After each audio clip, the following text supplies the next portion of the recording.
This documentary will be dealing with Oshimili South local government area. We looked at a number of projects, and the first one was the Summit Road across the Onitsha Benin Expressway.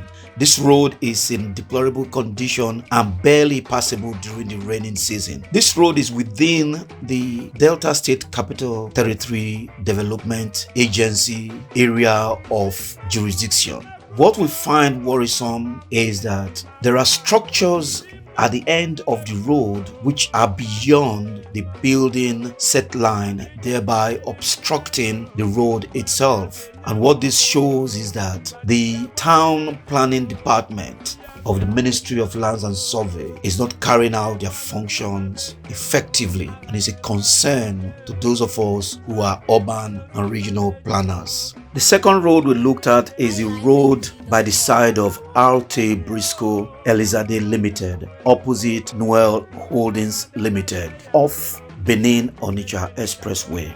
Like the first road, this road is in deplorable condition, and the question that comes to mind again is, what are the allocations to the Asaba Capital Territory Development Agency meant for? It will interest Deltans to note that between 2016 and 2017, over 6 billion naira was expended by the Delta State Capital Territory Development Authority, majorly on road constructions and rehabilitation. Apart from the budgetary allocations to the Capital Territory Development Agency, between 2021 and 2022, the sum of 7.1 billion naira was budgeted for the rehabilitation of ongoing roads in Asaba. In addition, 5.45 billion was budgeted for the construction of new roads and development of Asaba and its environ. If all these monies have been budgeted and used, why are the roads we are looking at in such bad shape?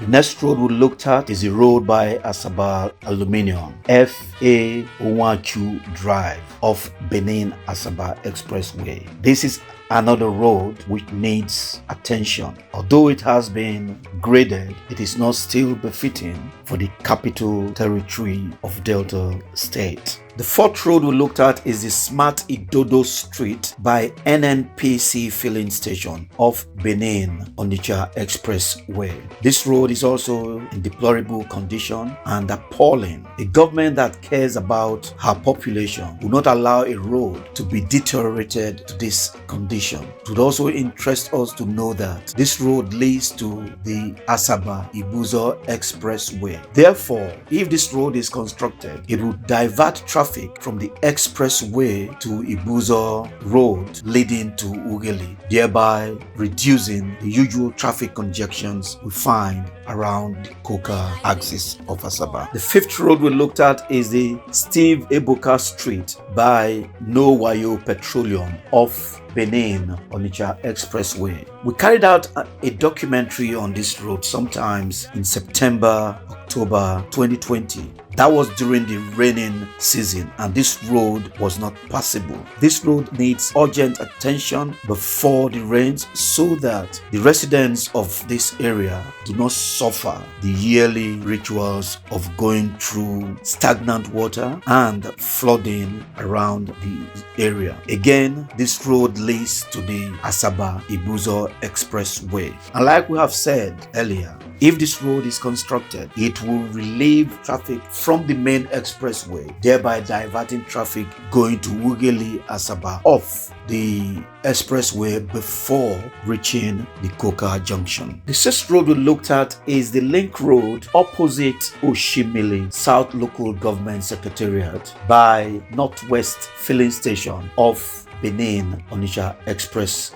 Road. This road was constructed less than 1 year ago as an alternative route to link the Asaba Ibuzo Expressway. From what you can see in the video, this road is now in a deplorable state with numerous potholes. If a road constructed just about a year ago is now in this condition, then one would want to ask, do the government of Delta State use competent hands in road construction? Your answer will be as good as mine. The seventh road we looked at is the Michael Ikemefuna Street opposite Salvation Ministries off Asaba, Onitsha Expressway. Although this road partially been graded, a bit job still needs to be done on the road. This road links the Eze Afada Road, which links back to the Asaba Onitsha Expressway opposite the old Deputy Government Road, which is St. Bridges. The next road we looked at is the Police Quarters Road off Asaba Onitsha Expressway. This road is a link road to the Okwe community. So this road links up with the Okwe road, which is in deplorable condition, as you can see in the video. Although some parts of some roads in the Okwe axis are tarred, most of the roads within the Okwe community are in deplorable state. As you can see in the video, you have potholes and uneven driving surfaces, which make driving a bit tedious and also has a detrimental effect on vehicles, which lead to constant maintenance of vehicles by motorists. Going by the budgetary allocation for Okwe internal roads in the 2021 budget, which comes to the sum of 400 million naira. What we find in this video does not reflect the fact that such huge sum of money has been used in either rehabilitating or constructing any new roads within Okwe. So what did the government use the 400 million naira meant for internal roads in Okwe for? The main project we looked at within the Oshimili South local government area is the link road from the old Oko road. All the Oko communities of Omelibona, Oko Amokun, Oko Obiokbu, Oko Anala, Oko Ogbele, Oko Odifulu, and Oko Abala. This road stretches through all the Oko communities, and from what you can see in the video, is untarred and in deplorable condition. The road is sandy and can cause respiratory complications to the residents and other road users. From what you can find in the video, although a market was constructed in Oko Umeli Boma, like the market we showcased in Okwe, it is not in use, possibly due to wrong location. Because you can find at the gate that place has not been used for a while. This documentary took us as far as to Oko Anala, and our interview with one of the youth leaders captures the suffering of the people of the Oko kingdom, and also he was able to list the needs of his people. Take a listen to his words. So what are the major things you would want the incoming government of the APC to do for the Oko kingdom? From the history of Oko? Yes. Oko has never gotten a tight road since the history of Oko. Okay. So the major problem this community is having is road. Once there is road, then every other things can kick off from there. Hospitals we don't have. We don't have hospitals. Look at our lights. For going to 2 years now, we don't even have lights. Okay. We don't have lights. No market, nothing. But we have been crying. All the government has become, the only thing we want, give us road. Give us road. And let the youth, give them be empowered. We have lands to sell. What kind of empowerment? Agricultural, no problem. Because the youth, physical strength they have, they farm, but in the terms of that farming and all that, water will still come and take over the place. Right? No, that the road has been blocking our development, like them seriously. What I would do, so the major important things are road and electricity and empowerment markets and hospitals. Okay, even fine. The school here is not even functioning properly. proper I approach. thought that you people are going straight to the school. The school is not even functioning. We have seen Take care of the teachers. No, we've seen a lot. Those ones are those are other Oko. We just have one secondary school in this Oko. Just one. Oko and Anala has just one secondary school, basic, and it's not even functioning properly.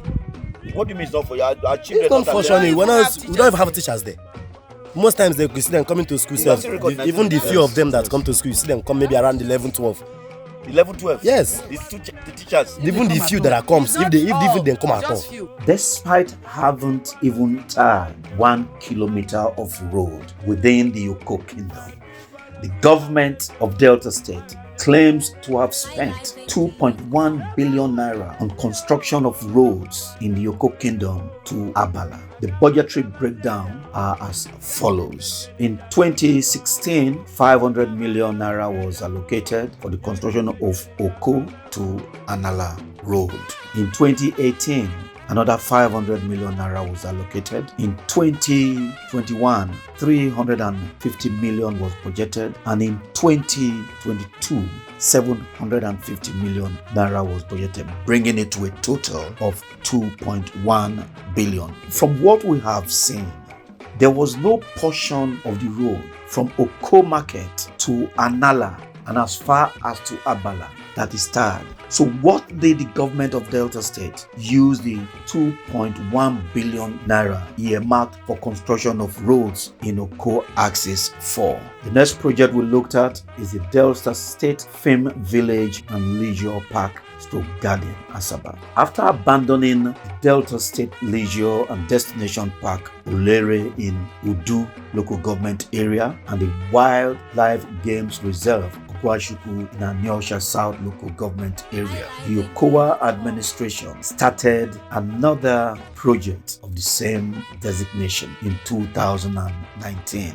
The budgetary allocations to date to the Film Village and the Leisure Park to Garden Asaba are as follows. In 2019, 900 million naira. In 2020, 749 million naira. In 2021, 750 million naira. And in 2022, 1.1 billion naira, bringing it to a total of 3.5 billion naira. It would also interest Deltans to know that in 2022, the Delta State government budgeted 1 billion naira for the rehabilitation of Awine Road from Government House Gate to Delta State Film Village and Leisure Park Gardens, a distance of less than 1.5 kilometers. The last project we looked at in Oshimili South local government area is the reconstruction of the collapsed uncompleted High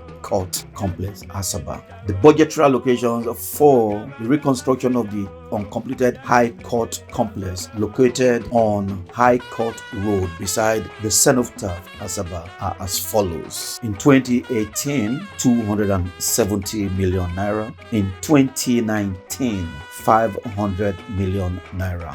In 2020, 218 million naira. In 2021, 100 million naira. And in 2022, 850 million naira, bringing it to a total of 1.938 billion allocated for the reconstruction of the collapsed uncompleted High Court complex, Asaba. The question that comes to mind is, when a contractor, due to her negligence, leads to a collapsed building, I believe with insurance in place for such buildings, those should be covered from those costs. But in this case, the building was in place, it collapsed, and the government now has spent additional approximately 2 billion to the construction of a project that collapsed under the watch of a contractor. Between 2016 and 2022, the budgetary allocations to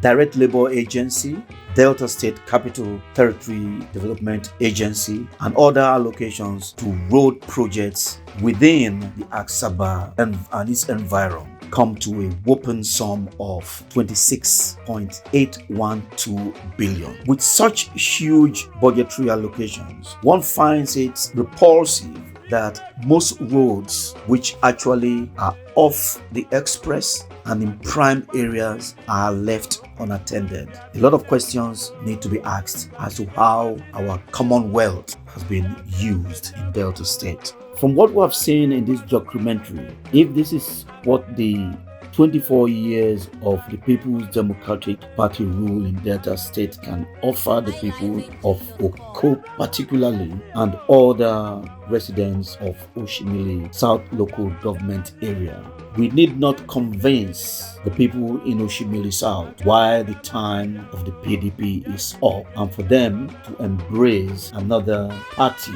that will care for their basic needs. And it is a promise that the APC government in Delta State, come May 29th, 2023, with Senator LGA as governor and Friday Osanibi as his deputy, will do exactly that and bring succor to Deltans in general, and particularly the people of Okwe Kingdom and Oshimili South local government area. Manifesto is therefore a product of profound thought based on my practical experiences both in the executive and legislative arms of government.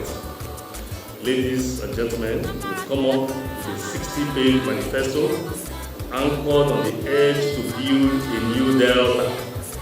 But edge covers critical areas of governance that will drive our agenda when elected governor in 2023. The manifesto is our vision and mission. It captures our edge agenda, which breaks down as E for employment and empowerment, D for development, economic, infrastructural, and industrial, G for good governance, and E for enduring peace and security. The edge agenda sums up our people's hopes and aspirations for economic stability, sustainable employment, security, access to modern public infrastructure, solid institutions, and clean environment. It is strategically organized to make us a model state and a leading center of excellence. With EDGE, we bring credibility, efficiency, and trust back to governance. It is the ultimate paradigm shift to reform our public service, cut the cost of governance, eliminate waste, and deny corruption and other crimes comfort and safety in our governance architecture. EDGE agenda is our firm promise and its success